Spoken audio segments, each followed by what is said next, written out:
hace más de 22 días los hospitales se encuentran saturados debido al incremento de casos de COVID-19 que se ha presentado en el país. Incluso la semana anterior se habían roto récords de internamiento. No sé si usted sabía esta estadística. Más de 500 personas en unidades de cuidados intensivos, decenas de pacientes en listas de espera para traslados hospitalarios. Y obviamente queríamos conversar de este estado actual del sistema de salud con el gerente, don Mario Ruiz, gerente de la Caja, para que sea él quien también nos hable y nos actualice, como ya en otras ocasiones don Mario lo ha hecho, nos acompaña vía Zoom. Y quiero hacer enlace de una vez y desearle primero los buenos días y que tenga usted, don Mario, una feliz semana. Hola, muchas gracias, don Omar y doña Thais. Igual, ojalá que esta semana esté llena de éxitos y de bendiciones para todos en el país. Y así va a ser, definitivamente. Así sea. Doctor, recuerdo yo que hace un tiempo también estaba acá haciéndole a usted una entrevista y me acuerdo que usted mencionaba que el sistema de salud estaba en una condición crítica. De hecho, este fue el concepto que usted utilizó. ¿Cómo está ahora? Quisiera comenzar con eso. Sí, todavía estamos en una situación muy crítica, la más crítica que hemos visto. Todos los días se rompen récords de internamientos y desafortunadamente también se rompen récords de pacientes que fallecen. Para darles un ejemplo, ayer, porque ahorita estamos recolectando la información de hoy, tenemos internados en unidades de cuidados intensivos a nivel nacional 482 pacientes. Y recuerden que nosotros habíamos dicho que nuestra capacidad máxima es de 359. Todos los pacientes que están internados en camas por encima de 359 camas es porque hemos utilizado salones de medicina interna, salones de cirugía, inclusive en algunos casos hasta salones de ginecología para poder atender a estos pacientes.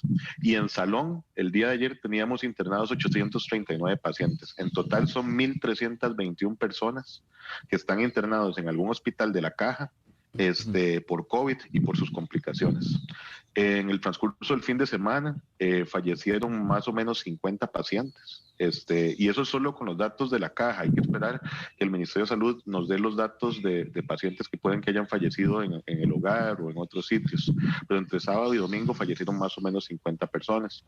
Y en estos momentos, y este es un dato de la mañana, tenemos pendientes 17 personas de traslados a nivel nacional. De ellos son 8 pacientes críticos, 3 severos, 2 moderados y 4 leves, que ya les estamos buscando cama en algún lugar. Todo el fin de semana hemos pasado buscando cama para los pacientes. Hubo un momento la semana pasada que tuvimos casi 50 traslados pendientes, personas haciendo fila. Ahora ha ido disminuyendo y ya lo llevamos por 17, pero son personas que requieren de su atención.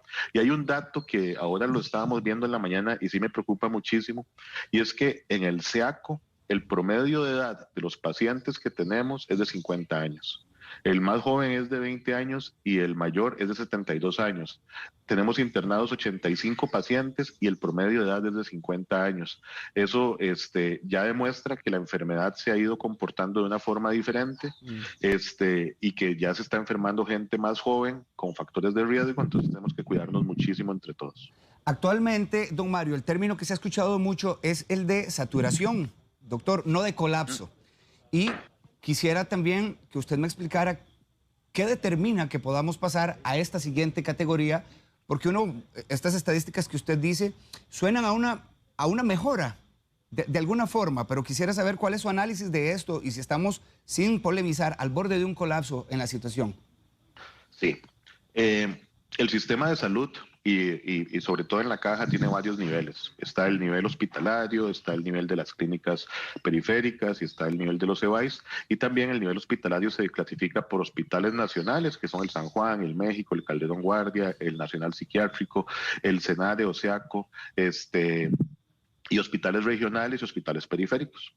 En estos momentos nosotros ya hemos sobrepasado nuestra capacidad instalada para atender adecuadamente los pacientes con COVID. Y eso lo que genera es que también se ve afectada la atención de pacientes con otras enfermedades. Pero hemos tratado de darle cama a todos los pacientes.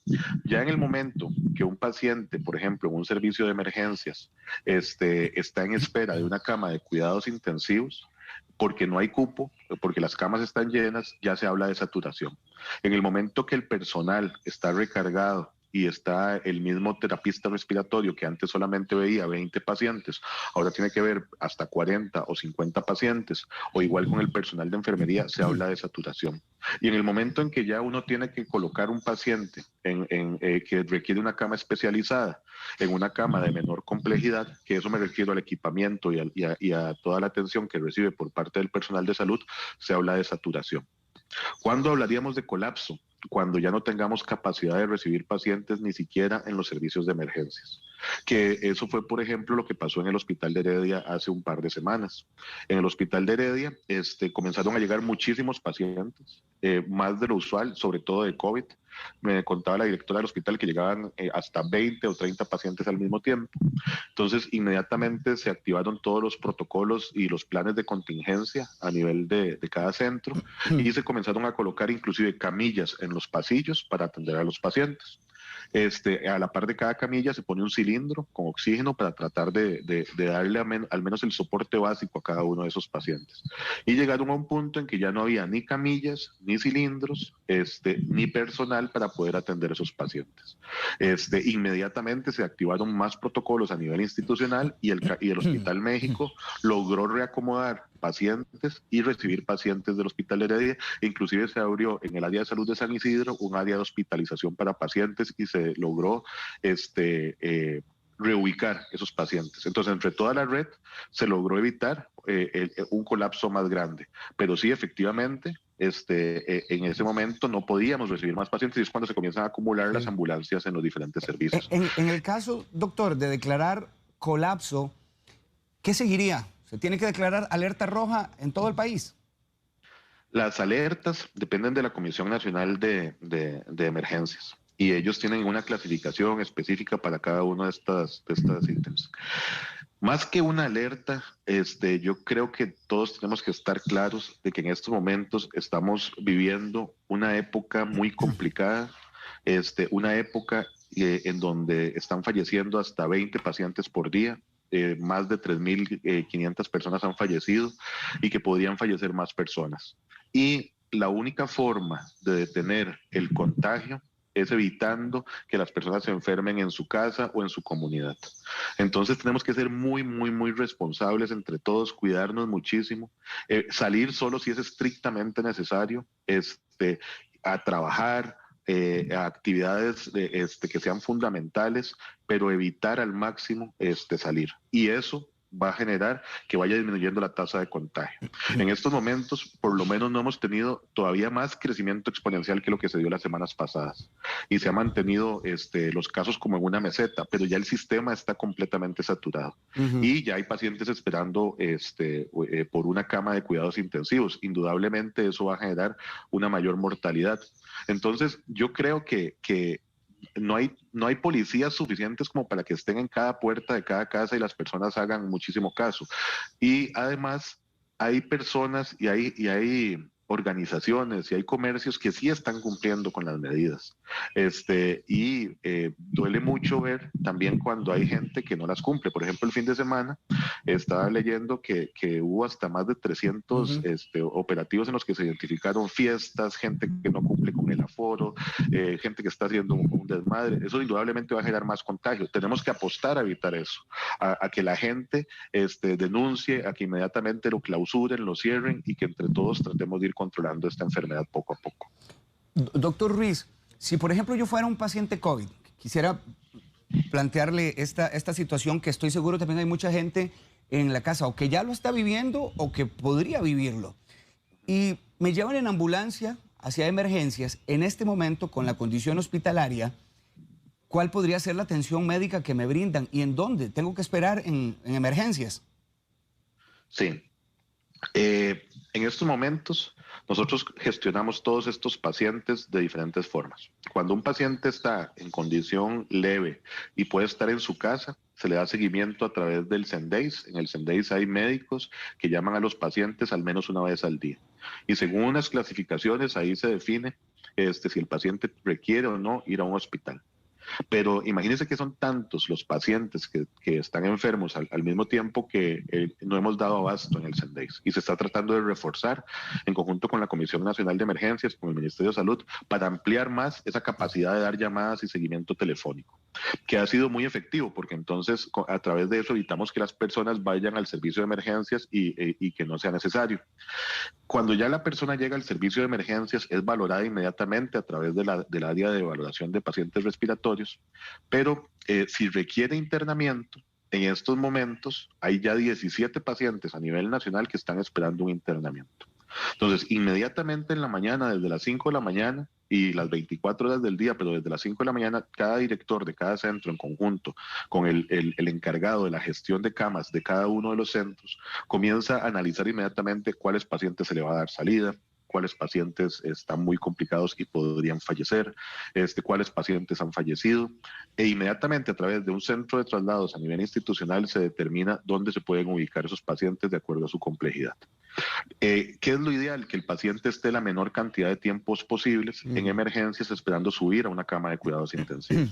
Porque a pesar de que los compañeros de los servicios de emergencias hacen todo lo humanamente posible para brindar la mejor atención posible, la relación entre enfermeras y personal, entre enfermeras y pacientes. Imagínense que en emergencias hay que atender todo lo que viene.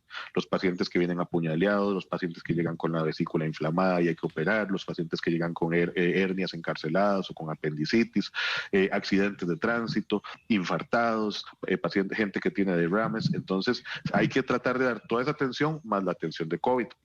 ¿Qué hemos hecho? En algunos hospitales se ha tomado la decisión de ampliar con hospitales de campaña y entonces los pacientes que están esperando algún internamiento, porque también hay pacientes que esperan internamiento por otras cosas que no son COVID, ¿verdad? Claro.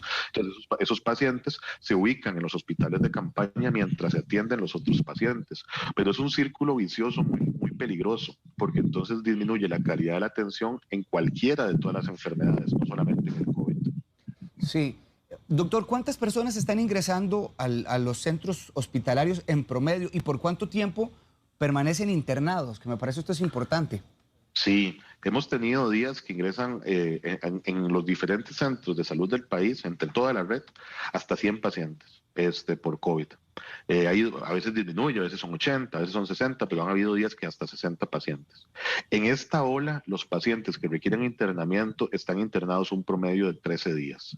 Eso ha ido variando. En la primera ola que tuvimos, el promedio de internamiento era de 18 días, en la segunda fue de 10 días y en esta hemos visto que es de 13 días. Y también hemos notado un cambio en la edad de los pacientes. En la primera ola era sobre todo personas mayores de 70, 80 años, muy poca gente joven, pero en esta ola, vean lo que les contaba ahora del SIACO, tenemos un promedio de edad de 50 años en las personas que están internadas, en donde se nota que los principales factores de riesgo son la obesidad, la diabetes y la hipertensión. Y va variando conforme el virus también manifiesta ciertas variantes, pero sí hemos visto ese cambio en el comportamiento de las personas que están internadas. 8:27 de la mañana. Recuerde que usted puede hacerle la consulta al doctor Ruiz, que está con nosotros en vivo, vía Zoom, al Facebook de Buen Día. Ahí se está procesándoles y también si necesita enviarle una consulta en vídeo, que aproveche y también le realice la consulta. El doctor siempre tiene la amabilidad y la gentileza de explicarnos de la manera más clara. El número es 6087-7777. Ese es el número de WhatsApp. Doña Milena Flores, doctor, le está enviando una consulta. Dice, yo estoy, doctor, buenos días. Yo estoy desde el jueves con calentura, tengo vómito, diarrea, también dolor de cuerpo y de cabeza, pero por ningún medio me han atendido. Yo soy una señora de 61 años. Mi hijo tiene 41. Yo me imagino, doctor Ruiz, que como esta señora, hay muchas personas que cuando tienen estos síntomas, obviamente hay una sospecha de que podría ser COVID. Y lo que sigue es ir al hospital. Ir al hospital o al área de salud inmediatamente, exigir que le realicen la prueba. Tenemos un área especial en cada uno de los centros de salud para que las personas las valoren y se les realice la prueba. El lineamiento del Ministerio de Salud es un lineamiento muy abierto donde permite realizar la prueba a prácticamente todas las personas que presenten algún síntoma. Entonces, si usted está con algún síntoma, vaya inmediatamente a realizarse la prueba. Si tuviera algún problema a la hora de la valoración de que le dicen que no y usted cree que deberían realizarle la prueba, vaya a la Contraloría de Servicios inmediatamente para que se la realice. Pero aquí es mejor pecar de muy precavido a que haya una persona a la que no le realicen la prueba. Entonces Sí. vaya al servicio de emergencias inmediatamente. Doctor, ¿y qué sigue una vez que esta persona se realice la prueba? Debe guardar estrictamente la cuarentena, pero me gustaría que usted en esto sea bien Sí, claro. sí. Esta enfermedad nos ha enseñado la importancia de ser solidarios.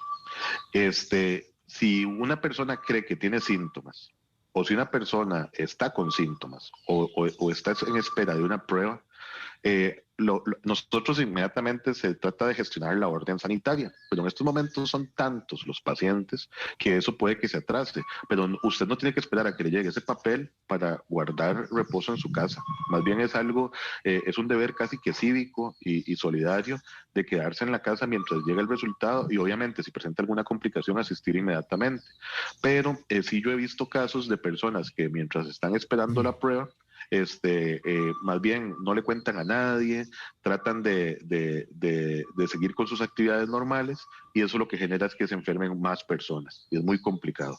Aquí cada uno de nosotros tiene que hacer mucho autoconciencia y en el momento que presente síntomas usted o algún familiar, invitarlos a que guarden reposo, a que no salgan, y en espera de la orden sanitaria. Y si la prueba resulta negativa, perfecto, continuar con las actividades normales, pero mientras tanto, cuidarse lo más que puedan y evitar enfermar a otras personas. Por otro lado, doctor, en temas de vacunación, ¿cómo estamos? Actualícenos.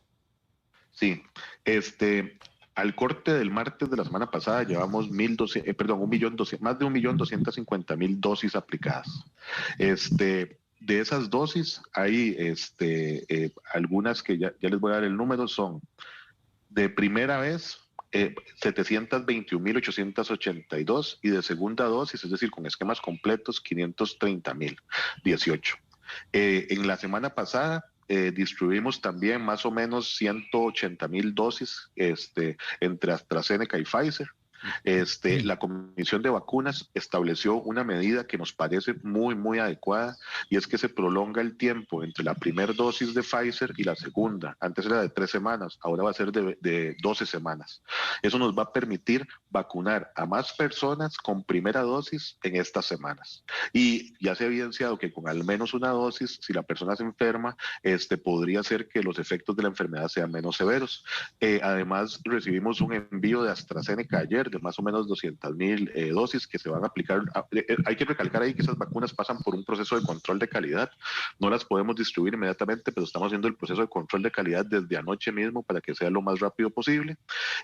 Y estamos acelerando todo, utilizando inclusive salones comunales, iglesias, universidades, talleres, estamos haciendo alianzas prácticamente con toda organización que llega a las áreas de salud a ofrecer sus instalaciones. En conjunto con los directores de las áreas de salud se establecen los mecanismos que sobre todo facilitan y le dan mayor comodidad a las personas, ¿verdad? Entonces, estamos con los motores al 100%. Si nos llegaran más vacunas, las aplicamos más rápido.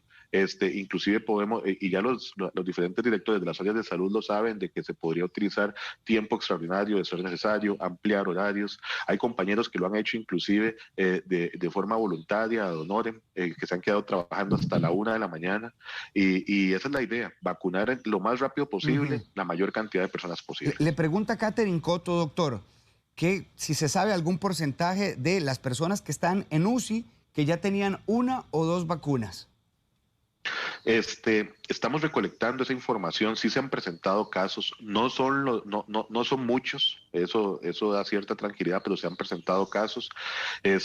Uno muy desafortunado es el de un compañero de Limón, un médico que él recibió las 2 dosis de la vacuna, estuvo internado en el Hospital México y falleció. Y él había recibido las 2 dosis de la vacuna de Pfizer, había completado el periodo de las 2 semanas después de la aplicación de la segunda dosis, y desafortunadamente falleció a pesar de todos los esfuerzos que realizaron los compañeros. ¿Por qué es esto?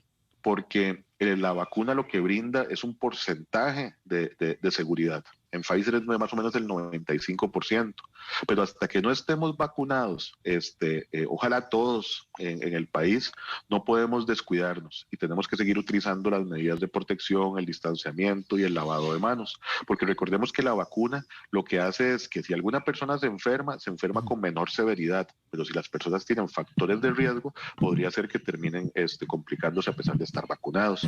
¿Qué tenemos que hacer? Vacunarnos todos. Y ahí aprovecho, Mar, esa pregunta porque ayer estaba viendo que en la zona norte hay ciertos grupos que llaman a la gente a no vacunarse. Por favor, no hagan caso a eso. Más bien, tenemos que vacunarnos todos. Mientras más rápido se vacune toda la población, más rápido salimos de esto. Doctor, recuerdo yo que en la última entrevista, si no mal recuerdo, usted me hablaba de que hubo una zona, no sé si era Palmar Norte o Ciudad Cortés, donde incluso las personas que estaban esperando para vacunar no llegaron y las vacunas obviamente se pierden. Incluso recuerdo que usted me dijo que tuvieron que ir puerta por puerta para ofrecer a alguien que si quería vacunarse, cosa que a mí me parece descabellado, porque me explicaba usted que se pierden las vacunas.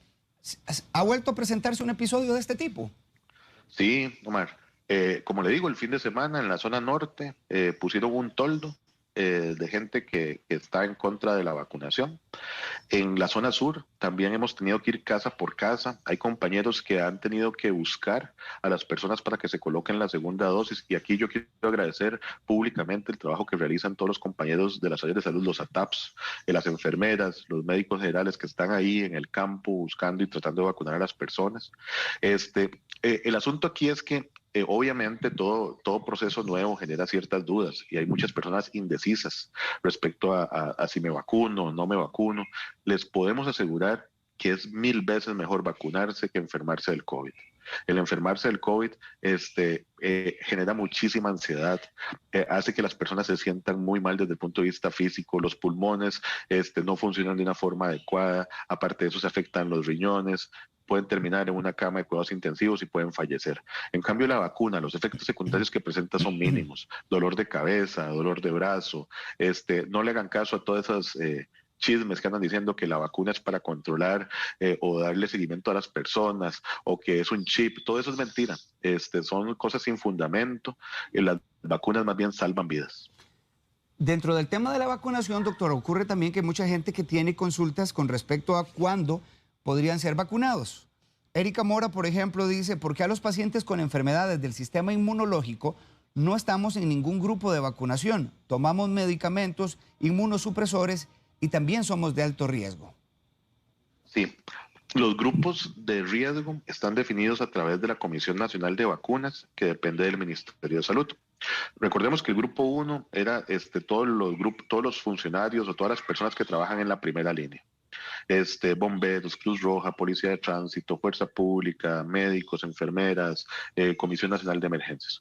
Grupo 2, todas las personas mayores de 58 años, y grupo 3 es todas las personas menores de 58, menores de 58 años, entre 18 y 58 años con algún factor de riesgo. Y aquí factores de riesgo son hipertensión, diabetes, asma, obesidad, cáncer.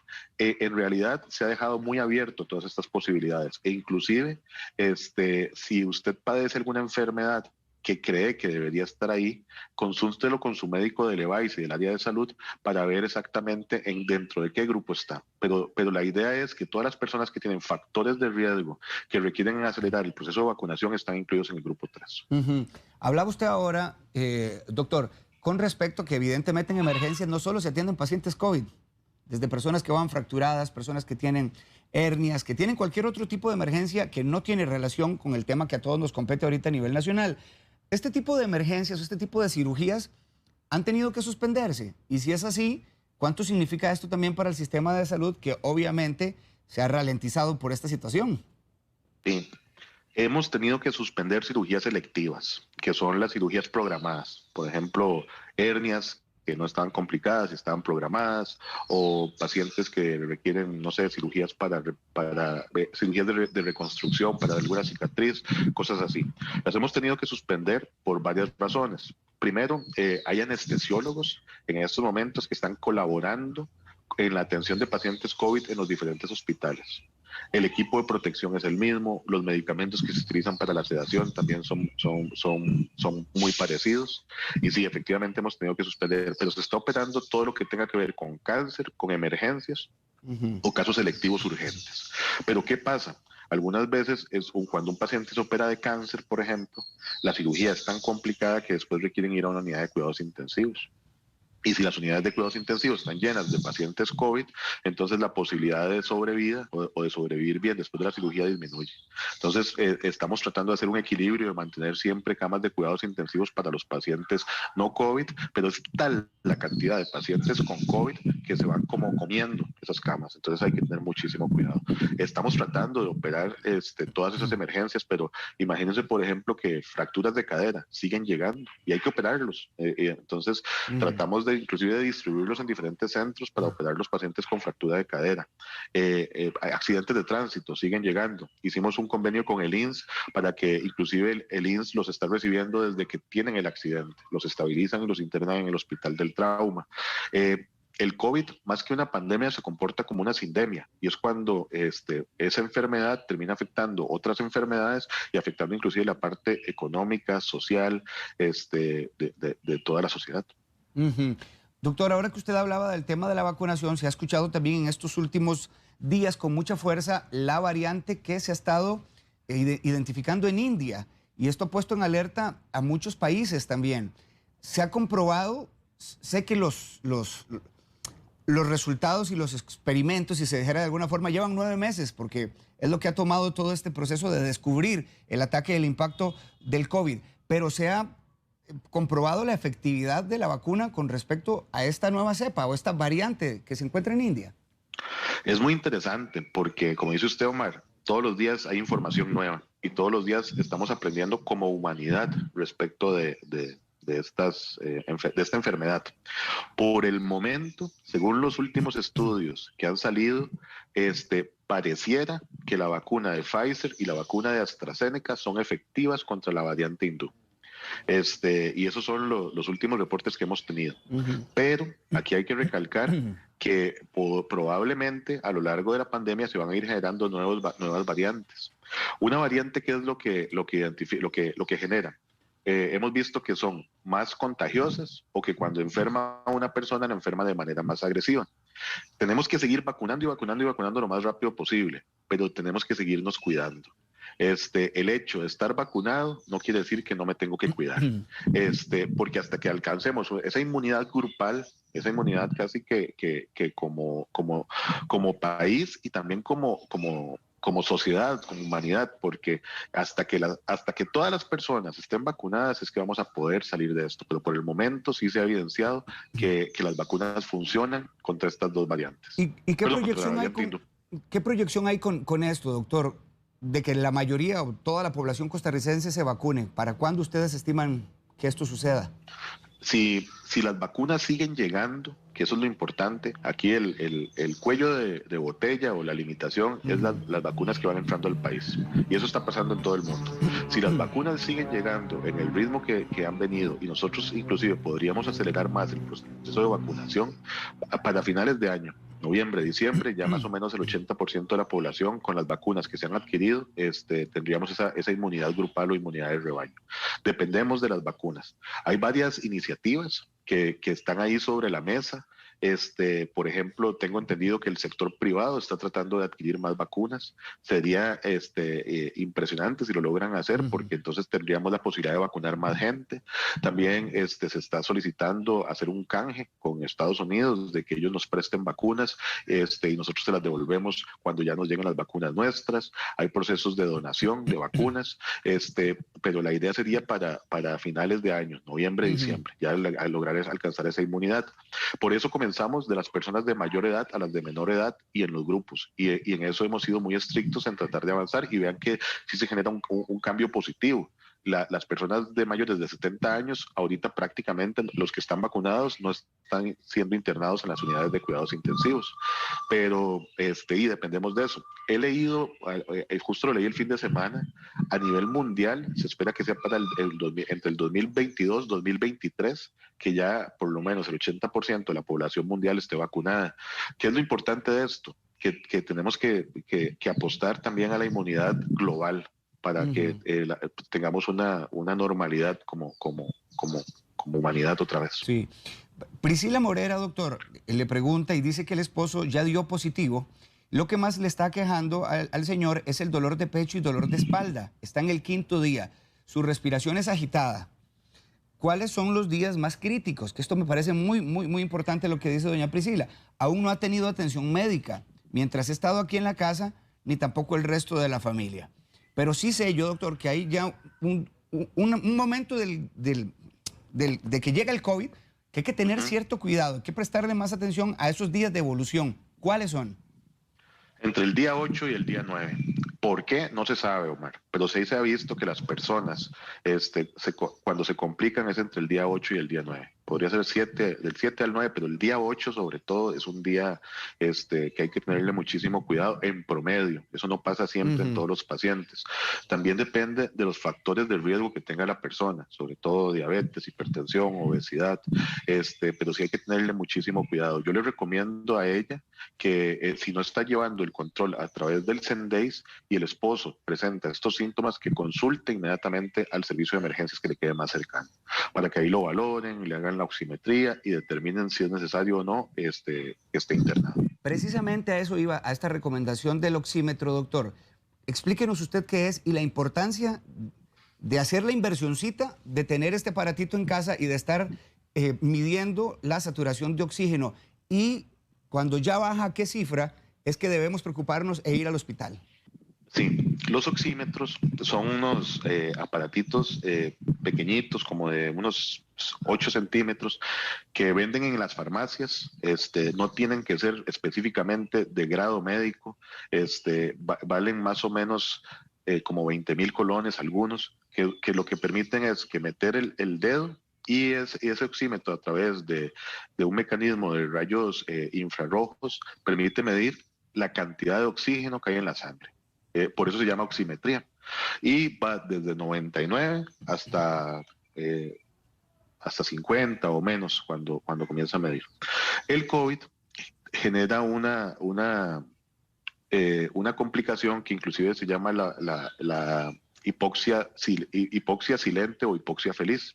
Eso lo que quiere decir es que la persona se siente muy bien, pero en realidad no le está llegando la suficiente cantidad de oxígeno a la sangre, porque el COVID afecta a los pulmones, el COVID afecta al riñón, y entonces la persona cree que está bien, pero en realidad el oxígeno que tiene en la sangre no es suficiente. Entonces, a través de estos oxímetros se ha logrado llevar control de personas, inclusive a nivel domiciliar, y es lo que hace la gente del Sendace. Con las personas que pueden adquirir estos oxímetros, se le va monitorizando. Como les digo, va desde 99 hasta para abajo el número que pueda llegar. Pero cuando comienza a bajar de 90, cuando ya comienza a saturar 85, 84, igual dependiendo de las condiciones del paciente, ya son signos de alerta. Entonces, sí, yo se lo he recomendado a varios pacientes, si pueden adquirir un oxímetro, háganlo. Son dispositivos que no tienen que ser específicamente de grado médico, los venden en todas las farmacias y permiten darle un seguimiento a las personas. Sí, entonces, si está por debajo de 90, ¿ya debe presentarse alguna preocupación, doctor? Sí, depende también de cada una de las personas, ¿verdad, Omar? Pero sí, hay que tener muchísimo cuidado con eso. Sí. Y son dispositivos que generan muchísimo beneficio y son bien baratos. Vieras que me llama mucho la atención, doctor, lo que usted decía, las personas tienden a sentirse que bien, que todo está normal, pero con la evolución piensan que el COVID está siendo un resfrío normal y tienden a hacerse algún vaho de eucalipto, por ejemplo, o algo que les sirva como una especie de expectorante también para liberar las vías aéreas. ¿Usted recomienda esto? Porque lo he escuchado en muchas familias que aplican esto como para enfrentar un resfrío habitual. La medicina natural siempre ha tenido sus orígenes ancestrales, hasta milenarios, y muchas cosas tienen muchísima lógica. Por ejemplo, con el eucalipto. El eucalipto también se utiliza para algunos medicamentos que permiten liberar las vías nasales. Yo lo que les recomendaría es, si van a tomar algún tratamiento natural, que esté avalado por el Ministerio de Salud, eso es fundamental, que tenga el registro sanitario y no dejen de tomar los medicamentos oficiales, por ejemplo, el acetaminofén, la hidratación, medicamentos para el dolor que sean oficiales. Se pueden utilizar como complemento, pero eso sí, que estén avalados por el Ministerio de Salud, que tengan un respaldo, que sean vendidos por empresas serias, que tengan los permisos del Ministerio de Salud, porque si no, más bien podrían generar efectos secundarios. Hemos tenido gente que llega intoxicada por cloro, por ejemplo, porque piensan que el cloro los va a salvar, y pasa todo lo contrario. Entonces, por favor, ahí sería eso, que lo hagan siguiendo solamente las recomendaciones establecidas por el Ministerio de Salud a través de los permisos sanitarios. Muy claro. Doctor Ruiz, le envía Paula Rivera una consulta. Dice, si una persona tuvo contacto con alguien positivo, y para que ustedes también en casa, porque sé que esto es una duda generalizada, si una persona tuvo contacto con alguien positivo, ¿cuánto tiempo debe aislarse en espera de ver si se contagió? Tengo un familiar que el jueves estuvo en contacto con un positivo, pero del jueves a hoy lunes no ha presentado síntomas y se siente bien. Pero a mi familiar no le dijeron que se aislara. Solo lo tomó como decisión propia y por prevención. Sí, hay diferentes tipos de contacto y por eso es muy importante saber si las personas utilizan las medidas de protección. Y eso lo hacemos todos los días en los hospitales cuando se detecta gente positiva dentro del mismo hospital. Si las personas estuvieron utilizando la mascarilla, si estuvieron utilizando la careta, si mantuvieron la distancia, es un contacto con un riesgo muy bajo. Pero si las personas estuvieron sentadas en la misma mesa, sin utilizar mascarilla, si se estuvieron abrazando, se estuvieron besando, es un contacto muy cercano que probablemente va a dar positivo. En el caso de esta consulta, yo le recomendaría que si presenta síntomas, inmediatamente vaya a realizarse la prueba. El periodo de incubación son más o menos 7 días. Si ya a los 7 días no ha presentado síntomas, muy probablemente no va a dar enfermo. Pero depende sobre todo del tipo de contacto que haya tenido la persona. Doña Pilar Montero dice, bueno, mis respetos para la gran labor de todos los doctores, enfermeros, y yo ahora quiero cerrar con esa parte, pero en puntual doña Pilar dice, han estado poniendo algunas grabaciones que nos ponen a pensar mucho a los docentes sobre los efectos y lo mala, así dice esta señora, que es la vacuna de AstraZeneca, que es la que nos van a poner a los educadores. Por favor, sé que usted lo ha mencionado, doctor, pero me gustaría que aclarara también un poco de esto que se escucha, claro, haciendo campaña en contra. Como les decía, hay muchas personas indecisas. Este proceso es un proceso del COVID como tal y la pandemia que ha generado mucho miedo. La pandemia ha sacado lo mejor de las personas y en algunos casos también lo peor, desafortunadamente, pero yo pienso que es más la gente buena que la gente mala. La vacuna de AstraZeneca, la vacuna de Pfizer, la vacuna de Moderna, para no hablar solamente de estas, son vacunas que han pasado por procesos de organismos reguladores muy estrictos, en donde la FDA, que es la que regula todos los medicamentos en Estados Unidos, en donde la EMA, que es la que regula todos los medicamentos en Europa, les han dado el visto bueno. Yo estoy tan convencido de eso que la vacuna que nos pusimos es la de AstraZeneca. Y más bien, cuando uno le ponen la vacuna, uno lo que siente es una sensación de protección. Entonces, los efectos secundarios son mínimos. Los casos que se han presentado de algunos procesos de trombos, que son como coágulos que se forman en la sangre, también son mínimos en comparación con la cantidad de gente que se ha vacunado a nivel mundial. Es más peligroso fumar. Y ahí yo no veo, el otro día yo estaba hablando con una paciente que me decía que ella le daba miedo ponerse AstraZeneca, pero hasta olía a cigarro. Esa gente que fuma y uno que con solo estar a la par ya siente el olor a cigarro. Yo le decía, pero ¿no te da más miedo el estar fumando? Y hay personas así. Entonces, en realidad, infórmense muy bien en medios oficiales y van a ver cómo, conforme vayamos avanzando, esto nos va a ayudar el proceso de vacunación. La vacuna de AstraZeneca se la puso Boris Johnson en el Reino Unido. Tengo entendido que también es la misma que se puso Angela Merkel. es la vacuna que se puso aquí prácticamente todos los que estamos tratando de manejar esta pandemia, el presidente de la Comisión Nacional de Emergencias, el ministro de Salud, Leandra Barca, que es la que coordina todo el proceso de vacunación a nivel institucional. Y ahí estamos, más bien esperando la fecha en la que nos toque la segunda dosis. Por favor, no hagan caso a esas cosas sin sentido. Infórmense muy bien y si tienen alguna duda, llamen inclusive al Ministerio de Salud. En la caja hemos tratado de tener la información más adecuada y vean cómo se evidencia eso en que son menos las personas que se han ido enfermando en los grupos que ya están vacunados. Otra consulta muy frecuente, ya para ir cerrando, don Mario, muy frecuente, es esta que nos hace una televidente. Si a alguien le da COVID y se trata en casa, ¿cuánto tiempo después de ya puede salir del aislamiento y tener contacto con las demás personas? ¿En cuánto tiempo ya no va a contagiar a nadie? Eso depende, Omar. La orden sanitaria, cuando una persona le da COVID leve, la orden sanitaria se debe eliminar cuando ya la persona no tenga síntomas. ¿Qué son síntomas? La falta de gusto, digamos que la comida no sepa nada, la falta de olfato, el dolor de cabeza, fiebre, cualquier síntoma es una razón para no salir todavía y más bien pedir que le prolonguen la orden sanitaria. Ya cuando la persona está sin síntomas es que ya puede salir y continuar con sus actividades normales.